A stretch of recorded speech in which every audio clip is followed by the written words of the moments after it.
No dia 21 de novembro de 1620, o navio inglês Mayflower, trazendo a bordo 102 passageiros e 30 tripulantes, lançou âncora perto da ponta do Cabo Cod, no que é hoje o estado americano de Massachusetts. Iria começar a história de um país cuja opção por um regime democrático e pelo princípio de que todos os homens eram livres e iguais perante Deus e perante a lei, o transformaria num dos líderes do mundo moderno. Mas por que razão haviam esses chamados peregrinos escolhido deixar tudo para trás, enfrentar as agruras de uma perigosa travessia oceânica e partir para um continente ainda desconhecido e exótico? Se você gosta desse canal, por favor, inscreva-se se ainda não o fez. Comente, compartilhe, divulgue, dê o seu gostei ou não gostei. Tudo isso é muito importante para que este canal ganhe mais visibilidade no YouTube e nós possamos continuar o nosso trabalho. Muito obrigado.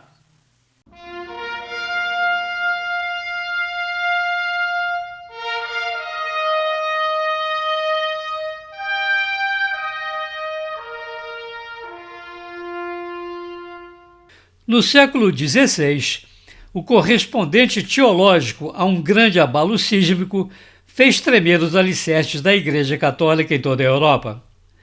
Em outubro de 1517, um monge agostiniano alemão, teólogo e professor chamado Martinho Lutero, rebelando-se contra o que ele considerava os erros, abusos e discrepâncias da Igreja Católica, principalmente no tocante ao mercado criado pela venda de indulgências, escreveu suas 95 teses e pregou-as na porta da igreja do castelo de Wittenberg, onde lecionava.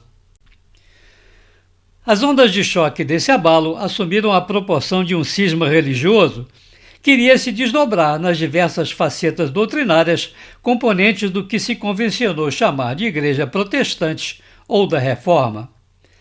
A adesão à proposta de Lutero logo se espalhou pela Alemanha e pela Escandinávia, e a de outro reformador, John Calvin, ganhou aceitação na Holanda, na Hungria, na Escócia, na França e na Polônia.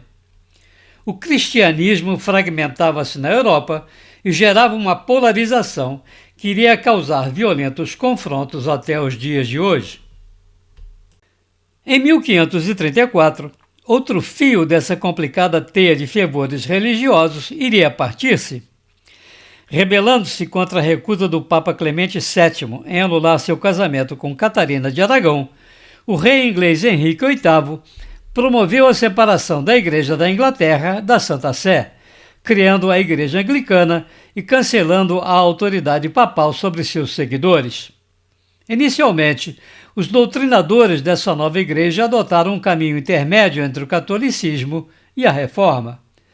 O caráter político pessoal da decisão de Henrique VIII, diferentemente de uma questão de interpretação da fé, permitiu que a igreja anglicana pudesse trilhar esse caminho intermédio, que se consolidou durante o longo reinado de Elizabeth I e duraria praticamente até a Guerra Civil Inglesa do século seguinte. Já no final do reinado de Elizabeth I, entretanto, movimentos para aumentar a aproximação da Igreja Anglicana com o protestantismo começaram a se agitar, principalmente aqueles liderados pelos puritanos. Enquanto isso, no continente europeu, inúmeros conflitos de fundo religioso eclodiram, desaguando na Guerra dos 30 Anos, entre 1618 e 1648. Uma guerra cruel que devastou a Europa Central e causou a morte de 8 milhões de pessoas. Na Inglaterra, esta atomização da fé protestante, mercê uma constante reinterpretação de qual seria o limite de aderência ou ao catolicismo ou ao protestantismo, gerou também inúmeras disputas e controvérsias. No início do século XVII, um grupo de puritanos, revoltados contra a pouca identificação da Igreja Anglicana com a Reforma e sentindo-se tolhidos no seu direito de professar abertamente sua convicção religiosa, iria decidir partir para o Novo Mundo, para a miragem da Terra Prometida, onde poderiam praticar livremente sua fé. Em 1608, cerca de 400 puritanos emigraram para Leiden, na Holanda, para aproveitar a relativa leniência com que o governo holandês olhava as dissidências religiosas. A vida no país vizinho, entretanto, não foi fácil.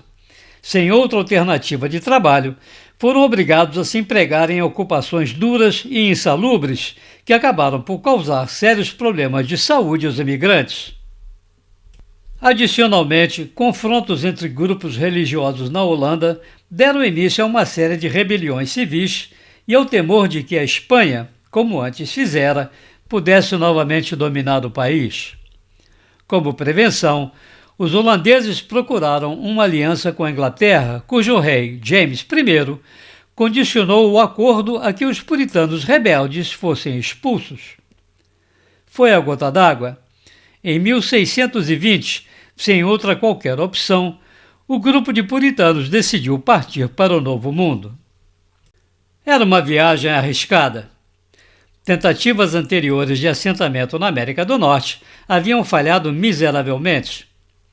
Em 1607, 13 anos antes, portanto, 500 pioneiros haviam tentado estabelecer-se em Jamestown, na colônia da Virgínia. Foram dizimados. 440 deles morreram nos primeiros 6 meses de inverno de desnutrição, hipotermia, além dos ataques dos nativos.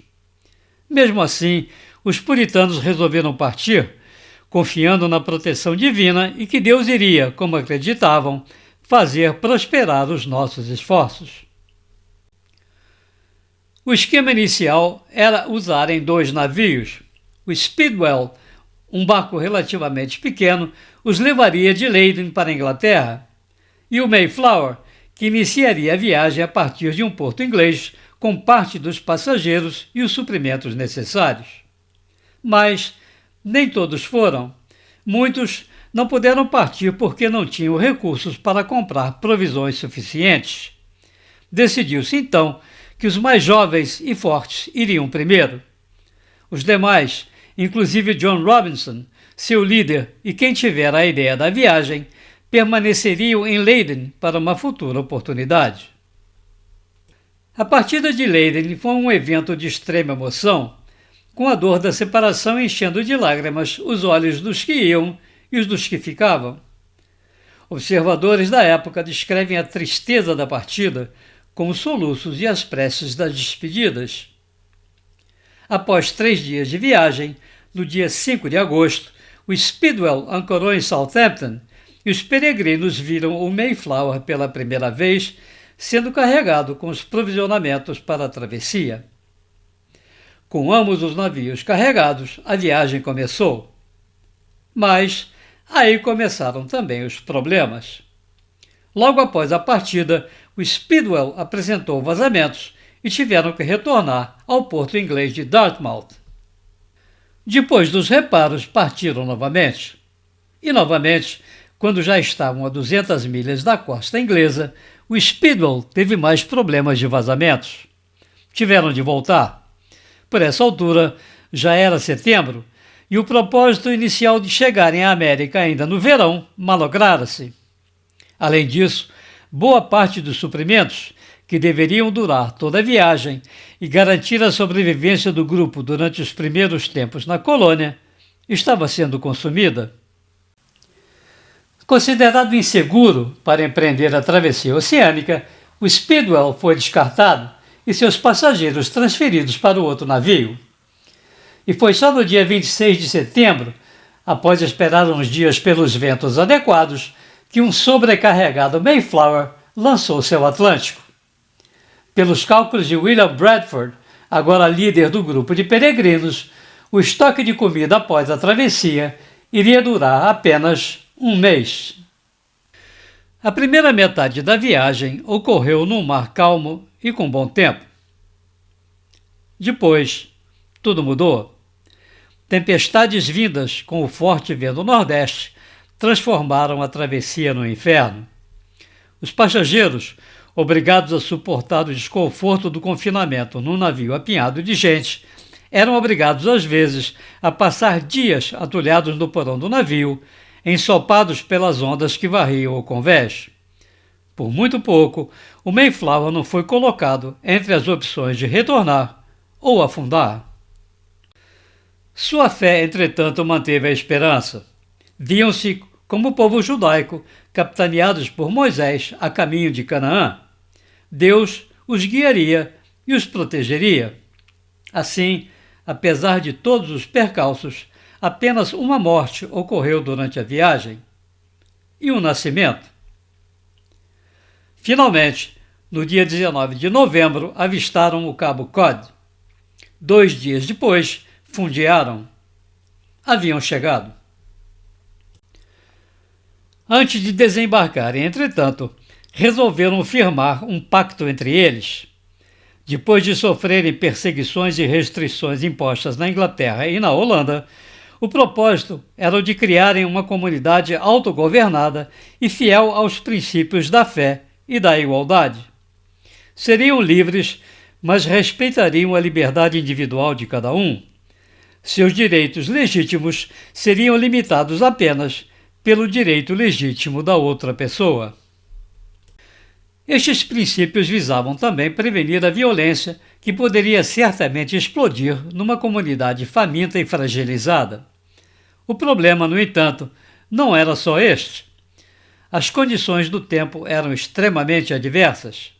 O inverno já começara muito mais rigoroso do que muitos dos peregrinos haviam jamais suportado. A situação era tão precária que nos primeiros meses as mulheres, crianças e os enfermos continuaram vivendo dentro do Mayflower e consumindo os últimos restos das provisões. Um depósito de milho, deixado pelos índios num cemitério e encontrado por acaso, foi quase o único alimento durante várias semanas. Naquele inverno, a fome, mais o escorbuto, a pneumonia e a tuberculose mataram quase a metade do grupo. Dos 102 iniciais, apenas 53 sobreviveram até março de 1621, quando, no equinócio da primavera, o assentamento finalmente começou a ter uma existência permanente. Em abril, aconteceu o primeiro encontro com os nativos, a tribo Wampanoag, e foi firmado o primeiro acordo de paz. Esse acordo permitiu que os peregrinos pudessem conhecer melhor o uso da terra e desenvolver as primeiras plantações sustentadas. Em novembro daquele mesmo ano, o primeiro Thanksgiving, o Dia de Graças, foi celebrado no que agora era conhecida como a colônia de Plymouth. A partir daí, a colônia estabeleceu-se. Pactos com as nações indígenas vizinhas iriam ajudá-la a prosperar sem os conflitos que haviam aniquilado os outros assentamentos e a servir de polo de atração para mais pioneiros. Em torno dela e por toda a Nova Inglaterra, mais e mais núcleos populacionais iriam surgir, aumentando a presença europeia no continente. Em 1690, ano em que perdeu sua identidade política e foi absorvida na província da Bahia de Massachusetts, a colônia de Plymouth contava com mais de 7.000 habitantes. Identificada e reverenciada como a pedra fundamental dos Estados Unidos, a pequena comunidade dos peregrinos do Mayflower personifica a vitória de uma vontade, o sucesso de uma determinação tão férrea que consegue derrotar os mais perigosos obstáculos. A sua história é uma das primeiras lições de vida que os americanos recebem na escola. O que nos leva a pensar se este primordial exemplo inspiracional não tenha, porventura, sido a razão para o extraordinário crescimento da nação americana. Espero que tenham gostado deste vídeo. Gostaria muito de tê-los novamente aqui conosco. Muito obrigado e até a próxima!